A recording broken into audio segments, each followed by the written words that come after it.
entire congregation, I welcome you to the Unitarian Universalist Church of the Shenandoah Valley. I'm the Reverend Henry Tickner, Minister Emeritus of this congregation, and your worship associate for this morning's service. We come together each Sunday morning as a community of seekers of what is most important in our lives, seekers of understanding in the face of uncertainty and loss, seekers of forgiveness for our shortcomings, seekers of gratitude for the unexpected gifts we receive from all around us. We gather in awe of the beauty of nature and the mysteries of the universe. But most importantly, we come together as seekers of love and empowerment, celebrating our search for truth and meaning in our daily lives. And now I invite Bob Westman to come forward to light our chalice. As we say together the words, "In the light of truth and the warmth of love, we gather to seek, to sustain, to share." And now please join together in the words to our covenant. Love is the spirit of this church. The quest for truth is the sacrament. To dwell together in peace, to seek the truth and freedom, and to help our neighbor. To these ends we covenant one with another. This morning, it's my pleasure to be able to introduce our guest speaker, the Reverend Michael Morse. Reverend Morse is a retired ordained minister of the United Church of Christ with Masters of Divinity degrees from both Oberlin and Vanderbilt. He has served pastorates in Ohio, New Jersey, Washington, D.C., and here in Virginia. He lives with his wife, C. Raven, welcome and good morning, in Frederick, Maryland, and they are both staunch allies for social justice.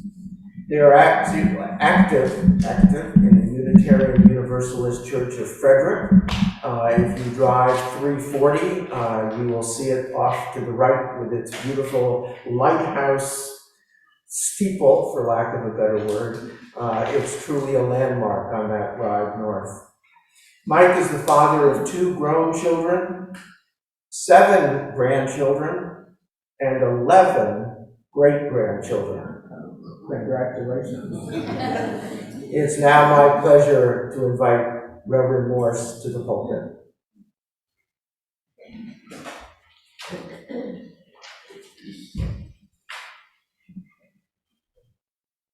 Let's join together in the opening litany and let us share responsively. To be of the earth is to know the darkness of being planted, the struggle toward the light, the pain of growth into the light, the joy of bursting and bearing fruit, the love of being food for someone, the scattering of the seeds, the decay of the seasons, the mystery of death, and the miracle of birth. Let us join together in the first hymn, 354, We Laugh, We Cry.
Let us join together for a moment of meditation and silence. This is Memorial Day weekend.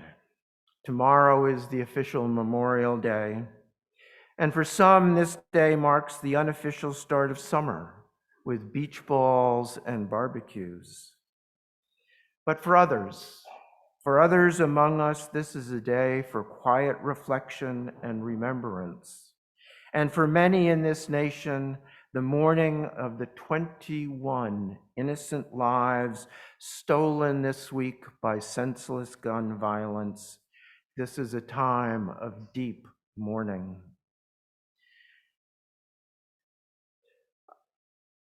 I think we sit in silence, but we are moved to rise in anger. I think the pastor's innocent words of memory and hope should be replaced by a call for justice and action. I think these are times through which we will struggle to try to find meaning. And so, in honor of all the loved ones we have lost, let our minds be clear. Let our hearts embrace the memories of all those we have loved who are no longer with us. Let us acknowledge that while our grief may be sharp, it is our love that endures. So let us take a moment to be quiet, that we may feel about us the stillness that resides in the depths of each. And if this morning you are so moved, during the time of quiet, I invite you to speak softly the names of loved ones who you have lost in the service to their country and those you have lost this year in your personal life.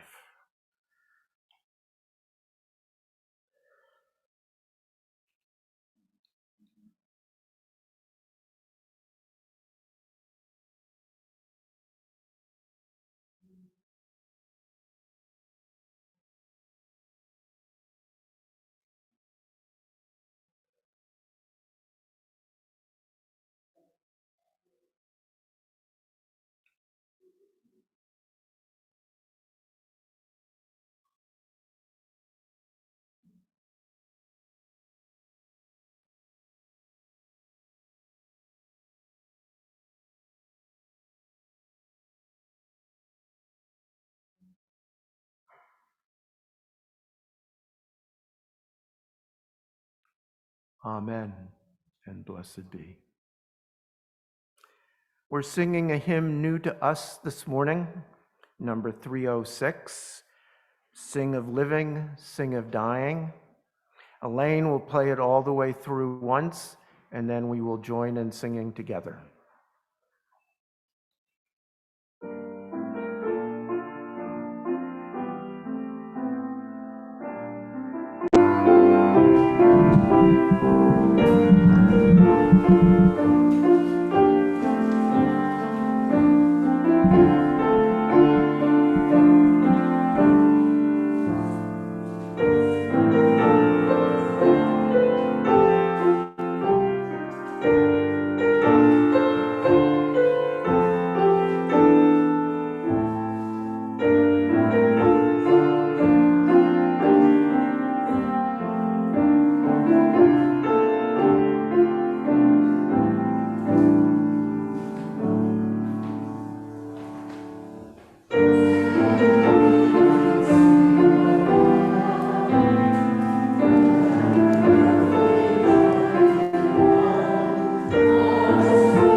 One of the accusations commonly made against the Death with Dignity movement is that we are promoting suicide. But it's not assisted suicide, it's reclaiming life. How we define the issue goes beyond life or death to the meaning of the quality of human life. We have long acknowledged that the humane treatment of animals includes putting them down when they become too old, too ill, or too injured. We put them out of their misery with the assistance of compassionate veterinarians. If we can treat our cats and dogs and horses that way, why not allow our loved ones and ourselves the choice when life ceases to have any meaning outside the day-to-day slog through terminal disability and pain? The phrase, death with dignity, confirms what humanity has known from the beginning, that death in the midst of debilitating pain or terminal illness is undignified, especially when accompanied by pain that is beyond any intervention. Hospice providers object, and rightly so, that death while in hospice care is far from that kind of bad death. In fact, the slogan for hospice of the Panhandle in West Virginia is, "It's about life," meaning meaningful life, achieved through pain management, support of caregivers, and accompaniment throughout the process of what hospice calls active dying. Suicide is not a good death. Suicide is taking one's own life in despair, alone, and with violence. In January of 2021, Tommy Raskin, the son of our representative, Jamie Raskin, committed suicide. As Congressman Raskin writes in his beautiful and moving memoir, which is called Unthinkable, Tommy left a note that said, "Please forgive me. My illness won today. Look after each other, the animals, and the global poor for me." This is not the same as someone who is determined that the disease that is killing them will not win. Instead, the person reclaims their own life by choosing the time, the place, and the method. They die reclaiming relationship and love along with people who support them, the doctors, family, friends, many of whom accompany the person as they actively leave this known world in comfort and peace. To call this death assisted suicide removes the power inherent in making these choices and arrangements. California was the first state to pass a law that allows terminally ill people to choose to die on their own terms. This is called end-of-life options. The phrase end-of-life options removes some of the negative associations of names like assisted suicide or even death with dignity.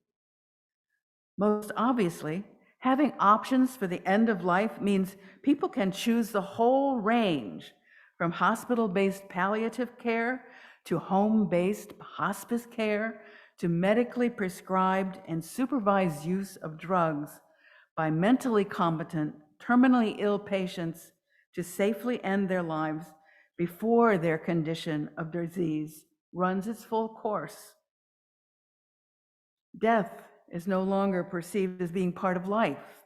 Until the late 19th century, children often died before they reached the age of 5. Women routinely died in childbirth. Plagues came and went on their own mysterious schedules, killing rich and poor alike. Modern Western society has been very successful at denying the reality of death. Our scientific and medical knowledge has allowed us to keep death largely under our own control, or so it seems. We seldom think about our own mortality until some accident or sudden loss of illness confronts us. But when we choose the manner, time, and place of our own death, when we relinquish life, we actually reclaim life, lived to the end on our own terms.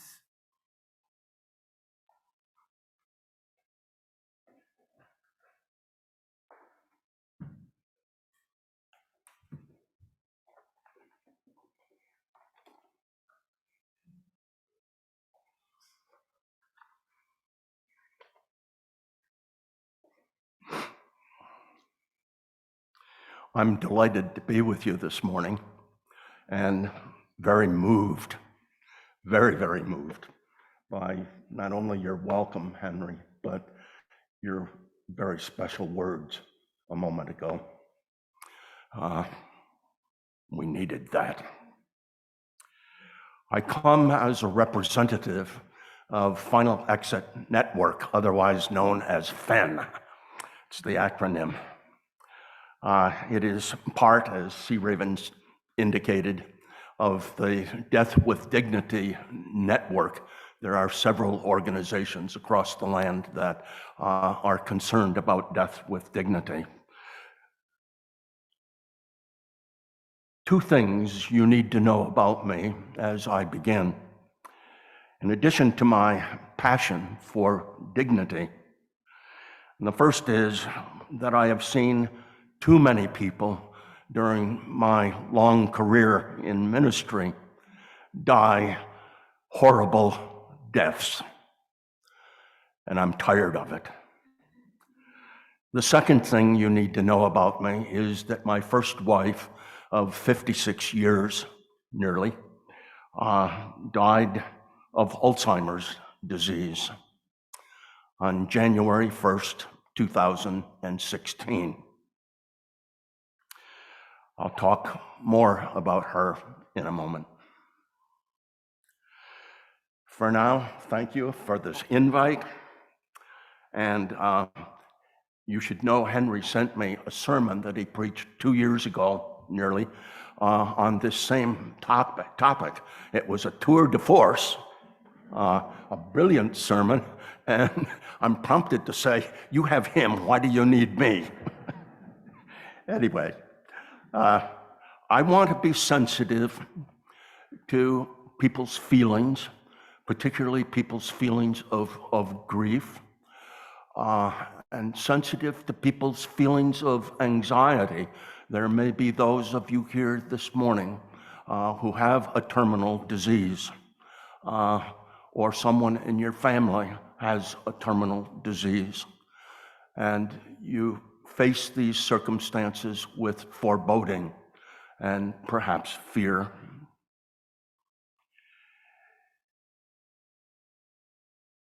One of the things that is important to Final Exit Network is that people be educated to the point where they know that there are choices that we have when we find ourselves confronting end-of-life circumstances. So I emphasize choice. I'm going to be talking about some uncomfortable things this morning, controversial indeed, I've discovered through the years. Treat me only as a messenger. I'm here to lay before you options, choices to think about. You don't have to do any of it if you don't want to. The choice is yours. Let me first put all of this within context. I want to say a quick word about advanced care planning. Advanced directives are crucial documents for all of us so that doctors and health professionals know exactly what you want and what you don't want. But they're also important for family members. Do your family members a favor so that in case of an emergency, people know what you want and what you don't want. It's frustrating, and I have experienced this in my own extended family as recently as a month ago. It is so frustrating, especially in an emergency situation, for a family to have nary a clue about what a loved one might want or might not want if that loved one can no longer communicate. A detailed advance directive includes a living will, a medical power of attorney. You designate an agent, probably a family member, who is authorized to make decisions on your behalf. You will indicate your preferences regarding a terminal condition or a vegetative state or issues of pain relief or nutrition or intubation. You will indicate the disposition of your body when you die. And finally, your family, your doctors should have a copy of all of this so that people know what to do in end-of-life care. Another important thing to do, and I have just done this, is to log on to U.S. Advanced Care Registry at www.usacpr.com so that your preferences can be easily accessed off the internet by doctors and hospitals and health professionals all around the land. Okay? An important step. So nobody needs to be left in the dark. And one final step in the care ladder is working with your doctor to, when you are terribly old, like I am, or if you think that you maybe have a terminal disease, to work with your doctor to complete what is generally called a pulsed form, physician order for life-sustaining treatment. So this has to do with sustaining treatment. What do you want and what do you not want should your life be under imminent threat? Virginia has its own form that incorporates all of that. It's called the Virginia Advance Directive for Healthcare, and you can download it very easily. I have with me also, and I will put them out on the table later on, a very helpful form from Final Exit Network that helps people sort through options under various circumstances. I want this done, or I don't want that done, or I'm not sure whether I want that done under a particular circumstance. And there are 3 different categories, and you can take a look at that. Now I want to talk about some hard stuff. Henry talked 2 years ago in that brilliant sermon about MAID, M-A-I-D, medical aid in dying. 10 jurisdictions around the United States, including Washington, D.C., have legislation authorizing this end-of-life option for those who have a terminal illness, who wish to intervene when that terminal illness violates their dignity. They choose, choice again, they choose the option to end their life on their own terms, not on the terms of the disease. Now let's be clear. C. Raven spoke to this a minute ago. This is not suicide. It is the disease that is doing the killing. Let's be clear about that. The fact of death has already been determined, not the exact timing of it. And MAID, medical aid in dying, is about honoring life-enabling powers of conscience that provide meaning and purpose and wholeness. And when they are no longer viable, conscience gives us the opportunity to relinquish our lives to the goodness and to the relief of death. MAID has built into it tough, I think they're too tough, regulations and safeguards that prevent any kind of abuse. The state of Oregon has been doing this for over 30 years, and there has not been one single solitary breach of ethics in that whole period of time.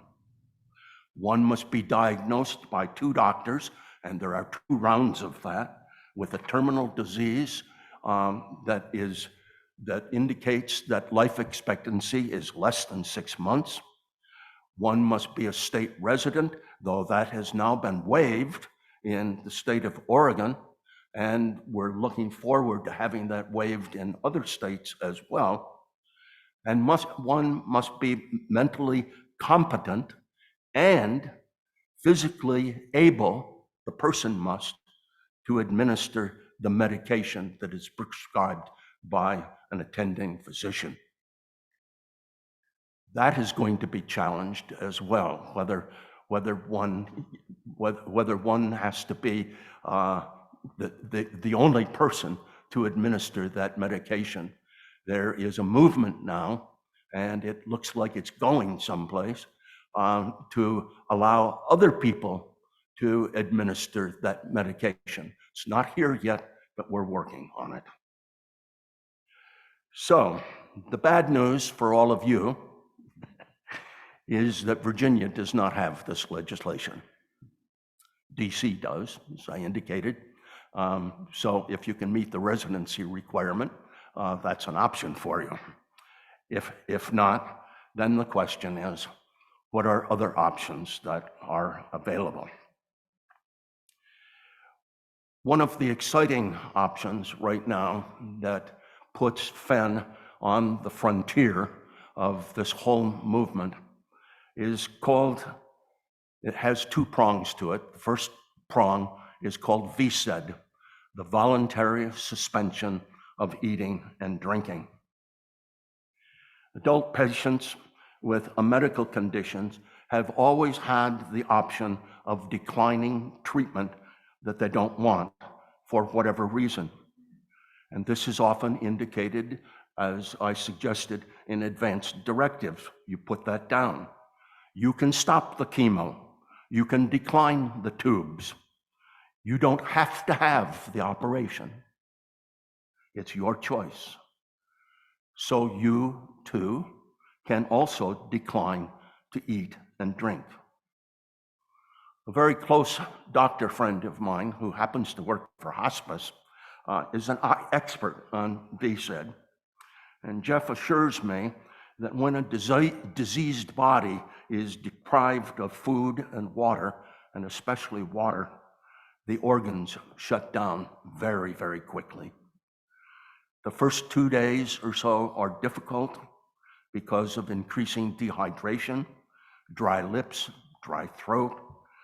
A simple morphine drip can help provide sedation, but the whole process usually takes 10 to 14 days, tops. Many of you, I suspect, may recall the story of Diane Rehm, who broadcast over NPR. I think it was called The Diane Rehm Show, broadcast nationally. And Diane's husband, John, contracted Parkinson's disease, and it was severe. It got to the point where he was virtually helpless. And John incorporated VSED into his end of life options, and he died very quickly. Diane Rehm was irate because medical aid in dying was not available at that time. So he had no other way of ending his life with peace and dignity, but he chose that option. So this is an option and a choice for terminally ill people in states where MAID is not an option. FEN will provide guides and aides who will be with you on the journey free of charge if you meet the medical criteria of this organization. The point being that you don't need to be alone. You don't need to be alone. You have choices. The second prong in Fenn's initiative is the most exciting one. It's called the Supplemental Advance Directive for Dementia Care, or SADD, SAD. And I think probably many of you picked up that form. It was out on the table. That form is available, and I invite you to pick it up and take a look at it. It takes us into new territory, and I think it's revolutionary. Medical aid in dying has been available only to those who are mentally competent and physically able. Automatically, that cuts out a vast swath of the population of the United States. By the year 2030, 10 million people in our society will have one or another form of dementia, particularly Alzheimer's. It is, my friends, an epidemic, an epidemic.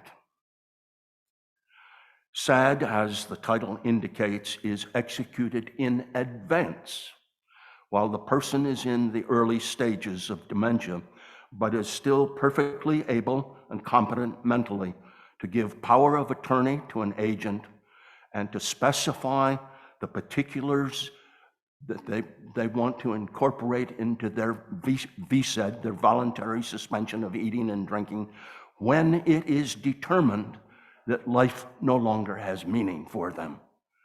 So the document is very detailed, and it declares the choice to die naturally by not eating and drinking at the end point. Quote, I intend that my healthcare surrogate alone be the one to determine when I have reached my chosen end point. I authorize my healthcare surrogate to take any legal action necessary to enforce my choice to die from VSED if I have reached my chosen end point. And Fenn, with legal counsel, will help anybody do this across the whole land. Oh, how I wish that directive had been available to me and to my wife, Carol, in 2011, as she was plummeting into that dark, dark abyss and emptiness of Alzheimer's. She knew, and I knew what was coming because we had both seen it already. The year was 1992, the beginning of December. It would be our fourth 600-mile trip to Michigan to see her dying mother, a delicate, shy, small of stature woman, prim and proper, always dressed finely. My father-in-law was attempting to take care of her. He was a good man, a very good man, but so misguided in terms of what could be done or not done to respond to a looming crisis. He would prop her up in a chair and try to feed her. She'd take a spoonful of food and just hold it in her mouth, sometimes for 5 or 10 minutes. Chew your food, Judy. Chew your food. You can do it.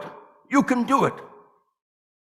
And she'd just glare at him with eyes filled with painful terror, as if to say, you fool, can't you see that I no longer know how to chew my food? Judy, her real name was Julia Ipthea, a Dutch name. Judy had 5 sisters, and they all died of some form of dementia. And Carol and I had watched this happen in our family, in her family. And Carol knew that the likelihood was pretty great that she too would have Alzheimer's someday. So this trip was one of deep foreboding. We drove through a blizzard just west up on the Pennsylvania Turnpike on our trip to Michigan. and we arrived in the middle of the night in Sparta, Michigan.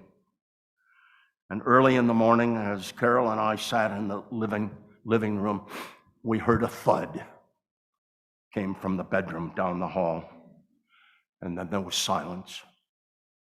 Then Carol's dad appeared, clearly exhausted, with sweat rolling off his body. She's fallen, and I can't get her up. Mike, I need you to help. Will you please help? I went to the bedroom. It smelled of urine and feces. She was on the floor with a soiled diaper half off. Her nightie also half off. She was virtually naked. I need to get her on the toilet, Mike. Can you pick her up? Can you pick her up? And so somehow I did, and I half pulled and dragged her to the bathroom and placed her on the toilet. Her face was filled with horror. Who is this monster violating my body? He should rot in hell. A washcloth appeared from somewhere, and I wiped her and I tried to clean her up a bit. The sweat was pouring off me. The adrenaline was really flowing. And I looked over in the doorway, and there was my father-in-law and Carol watching me. Carol's face was red and swollen with tears. She was crying uncontrollably. I went to her there in the doorway, and she held me so tightly that it hurt. I could feel her very bones. And she said, "Oh, Mike,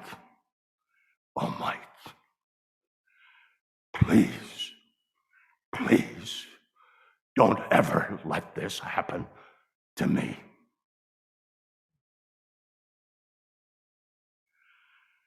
Carol's journey at the end was not nearly as horrific as her mother's, but it was not good.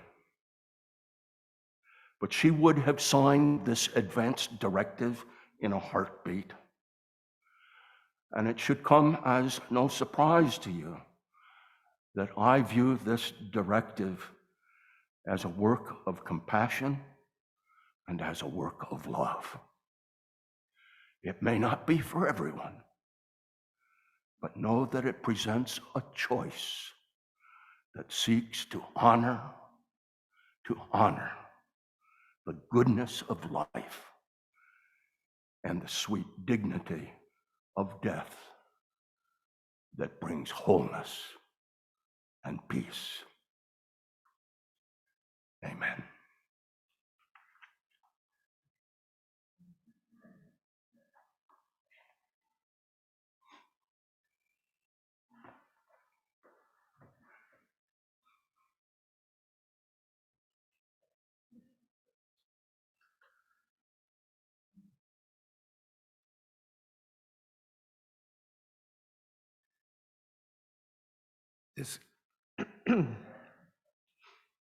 This congregation is made great and good through the generosity of its members and friends. The gifts of your time, your talents, and your treasures is deeply appreciated.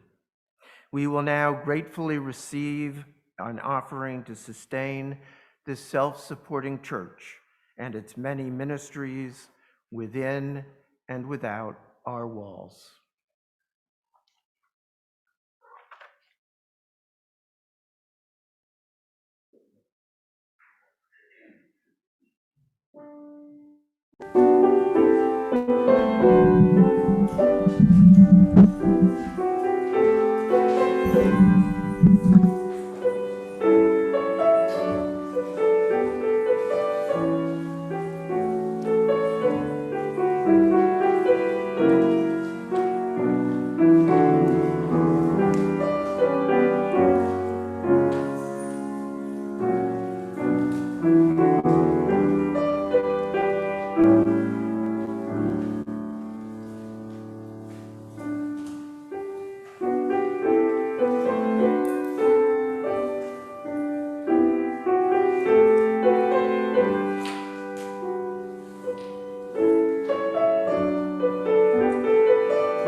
I now invite us to rise in body and spirit as we sing hymn number 86, Blessed Spirit of My Life.